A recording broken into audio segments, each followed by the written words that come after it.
Today's episode is brought to us by Bormanis, which always makes me go, but also Kodo. But was also directed by Mike Vihar. I've spoken well of him many times before, and many of these things I've been doing before. And unlike Mr. Livingston, this actually is Mike Vihar's last inclusion into Trek. I did a little bit of checking just to verify, and near as I can tell, he hasn't been involved in new Trek, so this is it. There's a pretty good chance that several of these people would have kept sticking on. I wanted to comment on that. Because when I was going through TOS Season 3 and a little bit of 2, if you remember, I kept marking when certain people would leave the crew and would no longer be involved with the series, and mentioned that as kind of a marker to show how the series was progressing.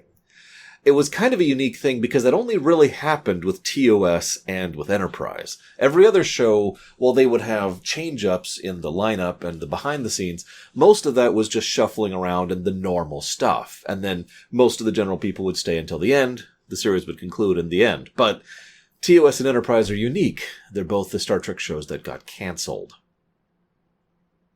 So in several of these cases, it's because people were seeing the writing on the wall and just bowed out. In some cases, it's because total coincidence. This just happened to be the last project they worked on. Since remember, by the point at which this episode came out, by the point at which this episode was being written, they already had plans and were working on the ideas that were going to go into a Season 5. In fact, this episode sets up a Season 5 plot arc. So I'm not sure which one it is for Vihar. He ended up doing some other things, but not much after this point in history. Near as I can tell, he is still around. He's in his 70s now. I have a list right in front of me here that I wanted to share with you. I didn't share all the stuff Mr. Livingston had worked on because it's gargantuan, because he's been with the show since the onset of modern Trek. But Vihar, he came in with Coming of Age over in TNG, and there's a decent list of stuff he's done over the years. On DS9, he did The Darkness and the Light, Empok Nor, Rocks and Shoals, Bada Bing, Bada Bang, The Changing Face of Evil, and Tacking into the Wind.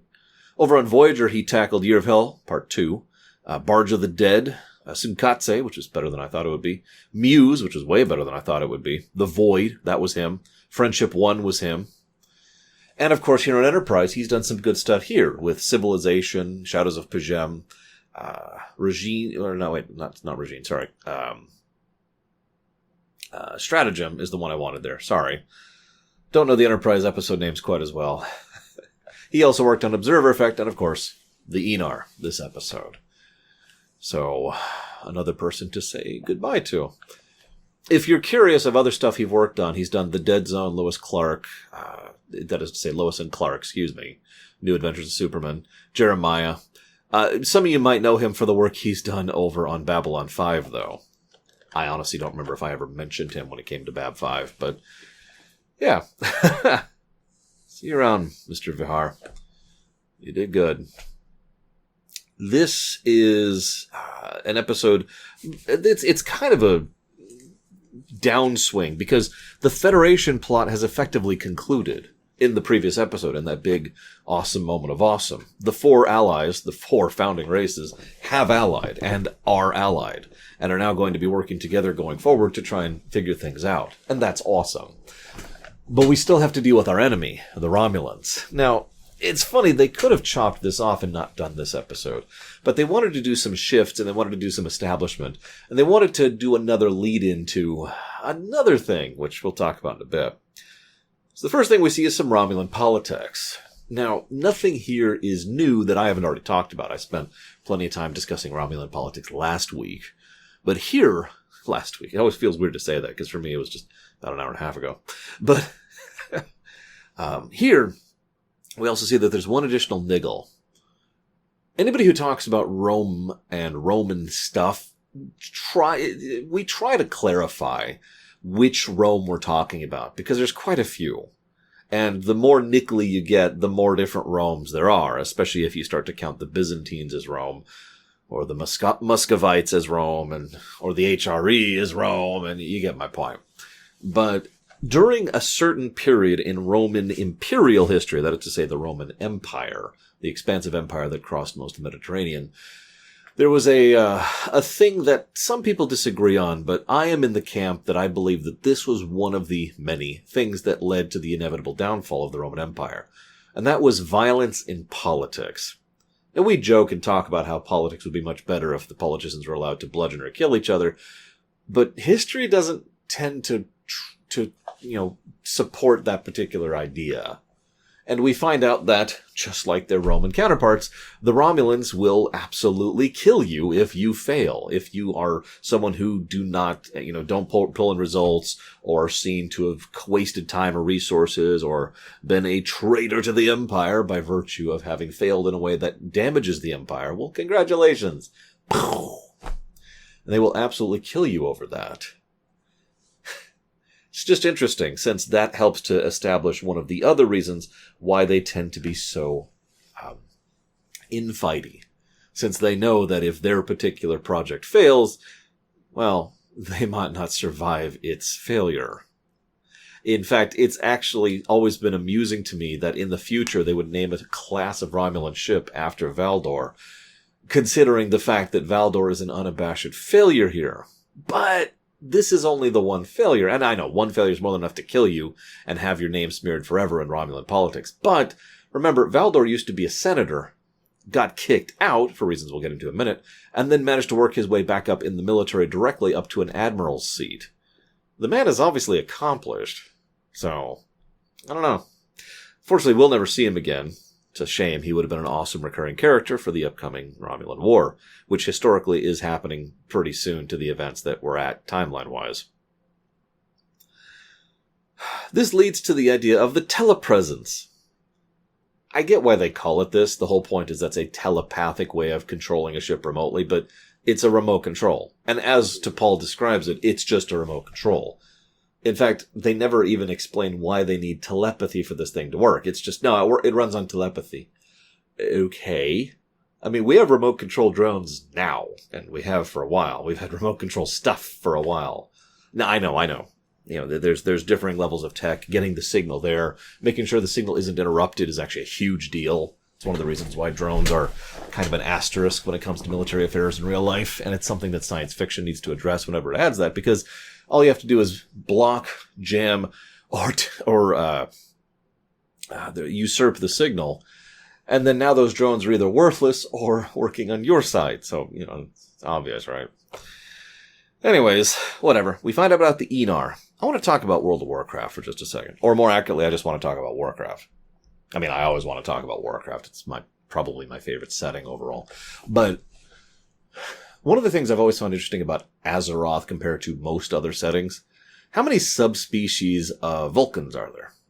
How many subspecies of Klingons? For a long time, we had a theory about Klingons, actually, and that the subspecies was the smooth foreheads.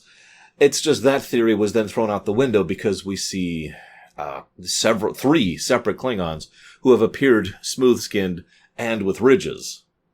Star Trek Online is actually the thing that would really codifyingly explain all this away, but let's not get into that yet. This is coming up in the future. We'll be addressing this in Enterprise. But I bring all this up because we don't really see subspecies, and I've always found that interesting.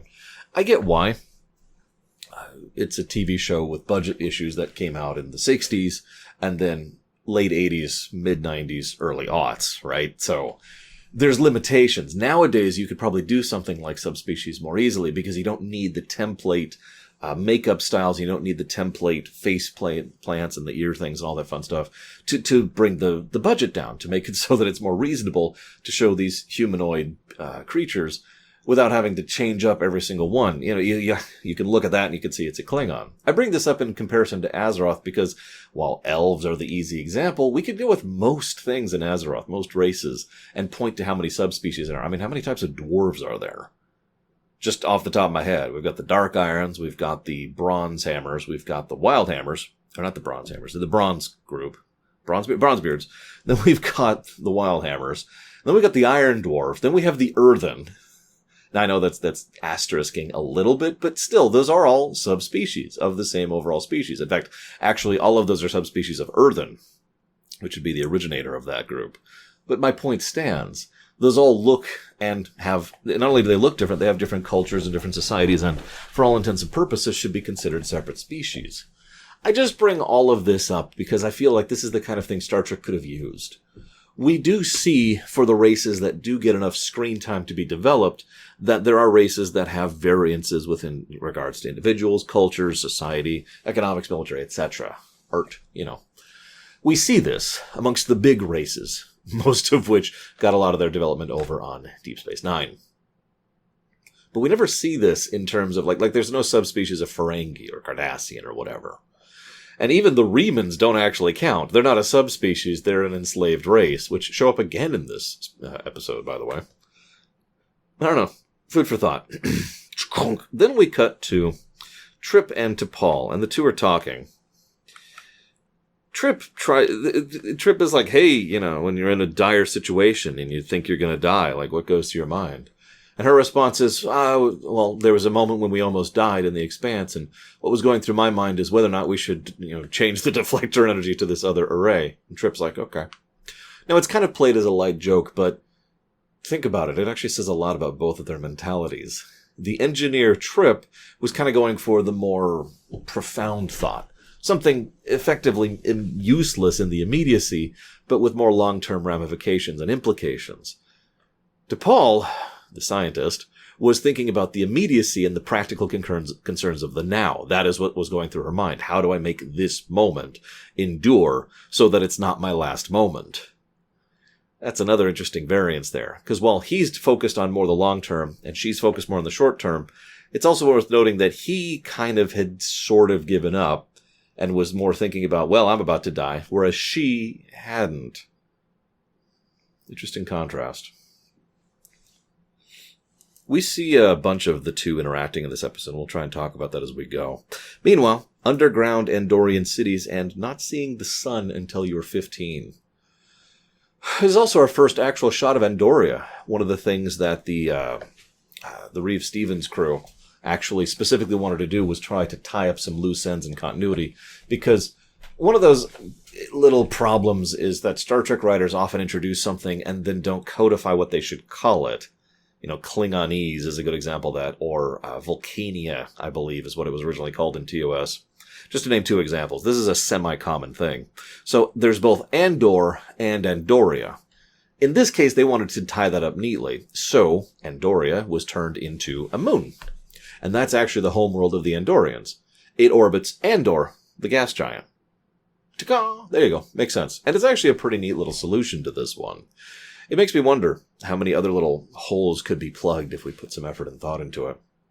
But I also mention that because it's unique, to my knowledge, to see a race develop entirely on a moon.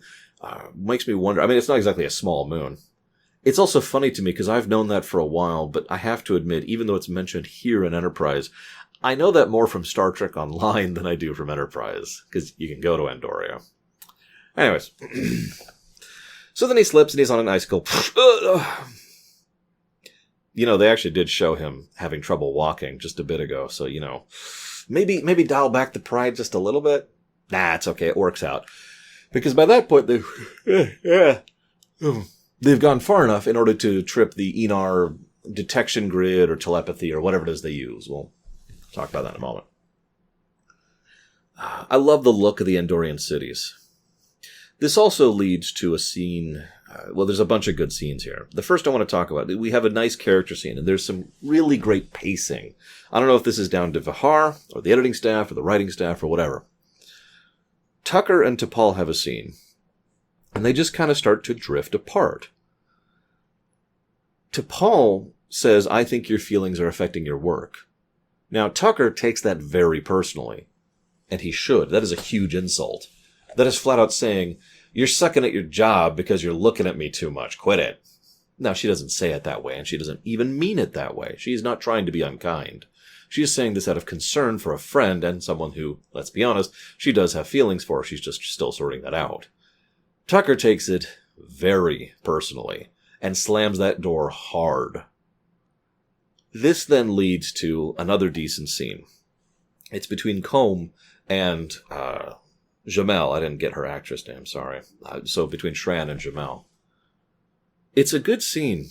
It's very rare to see Jeffrey Combs play this kind of a character, or kind of a moment, I should say.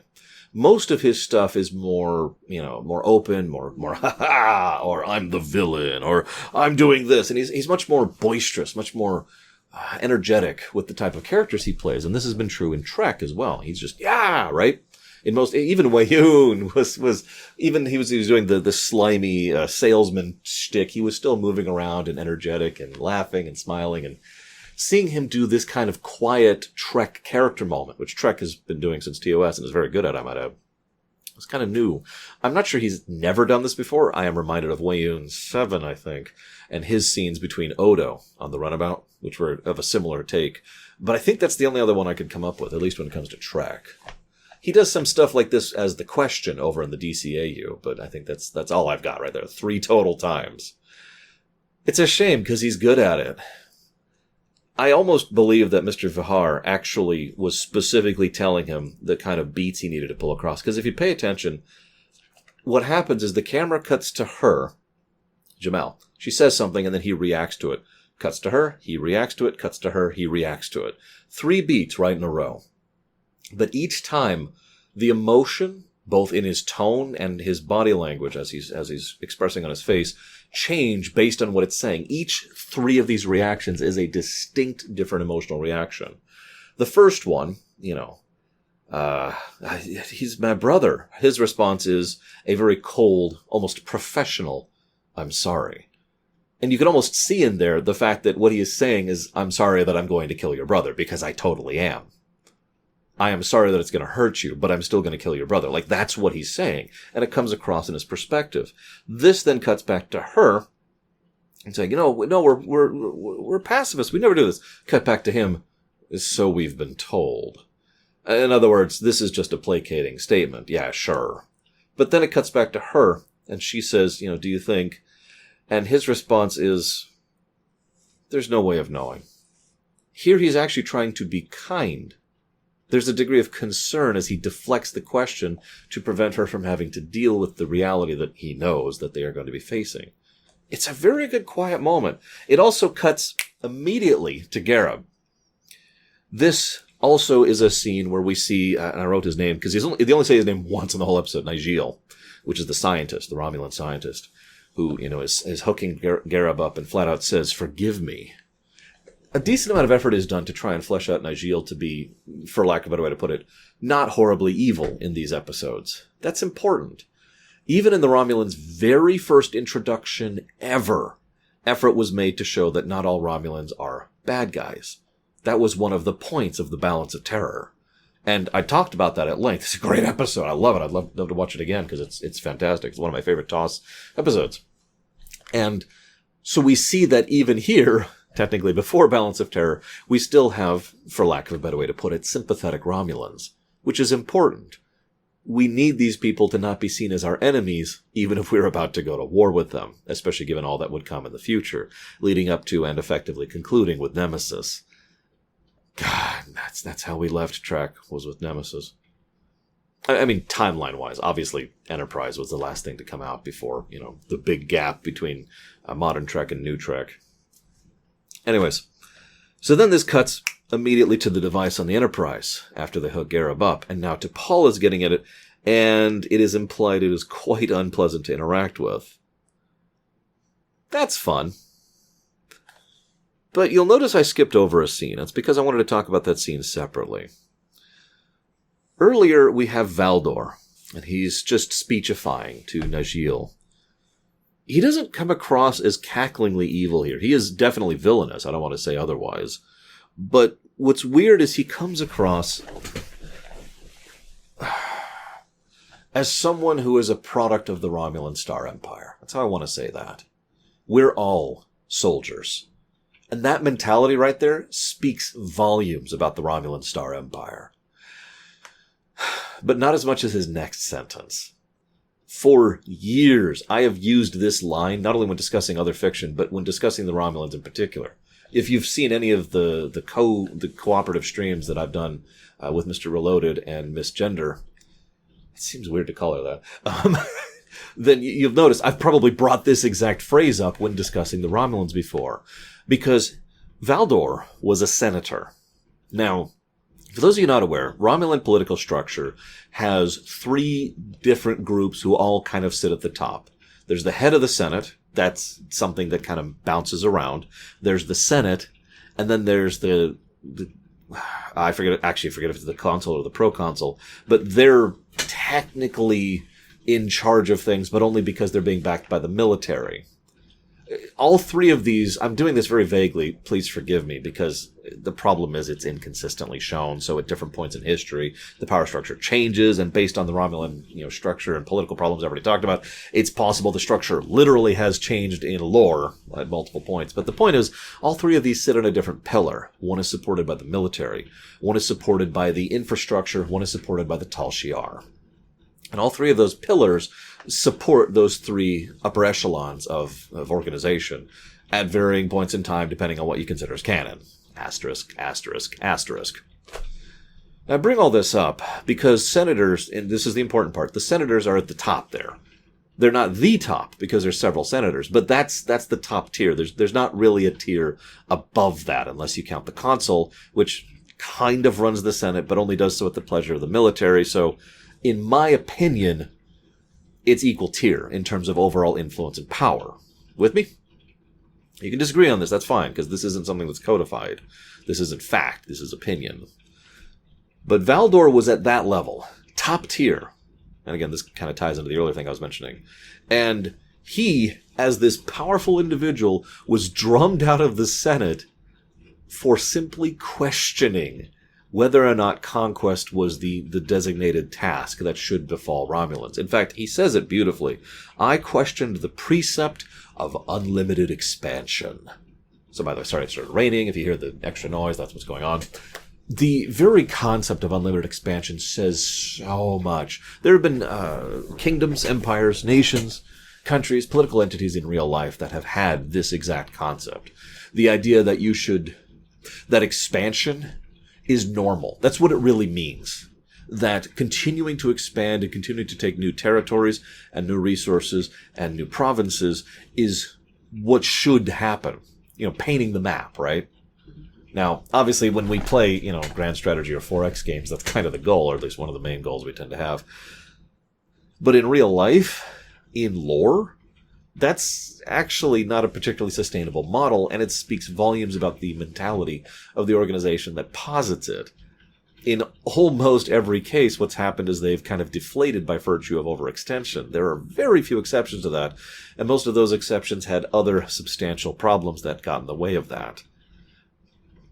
The Romulans are actually, if I might be so bold, lucky to have endured as long as they did, up to and including the devastation of the Hobus Star. I prefer the STO follow-up to that, to the Picard follow-up. No, I still haven't seen Picard, but I'm vaguely aware of what happens. But the fact remains, they have endured quite a while for having this precept. Except, if you look at the evidence, it makes perfect sense, especially given the long dark in between Star Trek VI and TNG, that the Romulans had to have at some point canceled that. Oh, sure, they still want to take territory and ensure their eminence against the other major powers, the Klingons and the Federation. But that policy of just continuing to expand and expand and expand was obviously rescinded at some point, or at the very least put on hold. And it's entirely possible that their consistent failures and their bucking up against the other 2 major powers is exactly why. It has been argued, and this is something that can be debated, that from a long-term view, and the reason this can be debated is because this has never happened in real life. We're not at the point where this can be debated yet, really. It can be debated that singular power, superpowers, tend to naturally happen. That biological process of elimination and just mathematical entropy, the weaker powers or the less lucky powers eventually shift away and are absorbed or combined into larger powers until there's one preeminent power within a region. Star Trek continues this very theory. Almost every major region within the galaxy is dominated by at least one major power. The big exception is the home regions of the Alpha and Beta quadrants. And I've actually talked about this before, because I myself have a theory that the Federation is why there is an imbalance there. Because if the Feds were an expanding power, then they would win. They would have successfully pulled down the Romulan Star Empire and the Klingon Empire, and would be the dominant power. But they don't want to because they're the Federation. And for all their many, many flaws, that's just not their way. So the Klingons didn't actually rise to prominence because they didn't beat the Feds. The Romulans didn't rise to prominence because they couldn't beat either. And so just kind of a balance rose up between the three. Now there are other powers to consider, of course. But you see my point. I bring all of this up because all of this development of their culture and their politics and their approach and all of this fascinating stuff all comes from a single scene, well, actually several scenes, in Season 4 Enterprise, which is once again why I praise these scenes and this particular arc for how much it expounds upon the Romulan mentality and upon the government that they sit underneath. Anyways. So. All right. We need to, there's this bit where, Jamel and Shran and Archer are leaving Andoria, and they're like, we've been here before. It's like, you're right, they're preventing us from leaving. And the woman shows up and is like, hey, don't leave. I'll give you permission to read my mind. Okay. Oh, you actually mean it. Okay. We'll let you leave. And they're quite accommodating. I just had a random thought during that. Man, I wish the Jedi were this cool. No, the random thought. I mean, for pacifists, I'd prefer these fellows over the Jedi, you know what I mean? But it makes me wonder if this is technology or telepathy. Because if it's telepathy, then isn't that kind of violating the rule by beaming illusions into people's brains? If it's technology, that says a lot about how they've managed to stay hidden for so long. In fact, it's probably something that I would lean towards, that they do deliberately go out of their way to keep their presence completely masked. And the only reason that they actually allowed the crew to find them in the first place is because they had already been warned by the Andorian counselor, hey, these people are coming to talk with you. Otherwise, they probably would have just been lost in the caves or directed to go right back out so they wouldn't be lost and die in there. Just food for thought. There's a lot of good scenes between Jamel and Shran. He takes an almost protective stance towards her. He's very, very supportive, though. And I don't mean in the nothing can hurt her way. I mean in the she's got this kind of way. He is weirdly kind in how he interacts with her. It's obvious there's a connection there immediately. And spoilers, in the very last episode of Season 4, which occurs years after the rest of Season 4, we find out the two actually do end up together. It's strange. I probably wouldn't have had them have a romantic connection personally, but whatever. What I do find far more interesting is that this kind of helps establish a point that'll be coming up soon. Because, so they go, Jamal uses the thing, they stop it, Garad is killed by Valdor, he's alive and well to be in Season 5. You know the best part about Season 5 and how much I lamented? It'll never happen now. Oh, we could make a Season 5, but it would be new cast, new crew, new writers, new everything. It would just be a whole new team making Season 5. You know what I mean? Like that, like the opportunity was missed. It's gone. It's not coming back. Anyways, so, whatever. They win. Yay. What happens, though, here is the important part. Shran mentions that he's obviously getting closer to her, and implications of being willing to stay stateside for a while, or planetside, excuse me. Moonside? Oh no, that's just Earthbound at that point. But also that he's not going to get a ship. This is doing what Season 4 does best, laying dominoes for the future, and trying to connect to the future while they connect to the past. There has been a few conflicting reports. I did a little more research for this specific episode about whether or not Shran was going to be a regular in Season 5. Let's go ahead and say outright, we don't know. Several of the creative staff had said yes, but it was a plan, not something they had codified. Mr. Combs himself had said he hadn't heard anything about it, but that's not exactly uncommon. He's the actor. He doesn't get all those information, especially since the show was canceled not that often after this, and everyone kind of knew they were teetering over the edge. But I bring this up because based on my analysis, my speculation is with 100% certainty that Shran was going to join the crew, actually join the NX-01 crew. Because look at the setup here. Ignoring the regular guest star, who they have no problem bringing back regularly, he was also detached from his ship and was the point man for the alliance between the humans and the Andorians. Also arguably the point man for the Andorian contact with the burgeoning Federation. Come on. Thus, the destruction of his ship in this arc and the setup here, to me, is that laying down brick for the eventual build-up for Shran to actually join the crew. And God, that would have been awesome. Speaking of Shran joining the crew, Tucker is leaving the crew. This is what I think to be one of the few missteps of Season 4. I decided to go and look it up just to make sure. Tucker is leaving the crew for 3 episodes. That's it. Now, I get it, and we'll talk about it as we go through these upcoming 3 episodes, because he's going through a character arc, and I get it. But it is still just a little bit of an eyebrow raise. It reminds me of when Worf was leaving the Enterprise for 2 episodes. Arguably like an episode and a half. Back during Redemption. You remember that? It's hard for me to care when you build up this big separation moment when I know it's going to be undone relatively quickly. It makes me wonder if they should have actually had Tucker leave the crew and actually go over. I mean, I've talked so many times about how much I like the bouncing camera, so having the camera bounce between the Columbia and the Enterprise. Either way, that's all we got. The Federation is on its way. The Romulans have been pushed back. The Vulcans are even cool. Everything's cool. Everything's going well. Hopefully, things will continue to go well next time.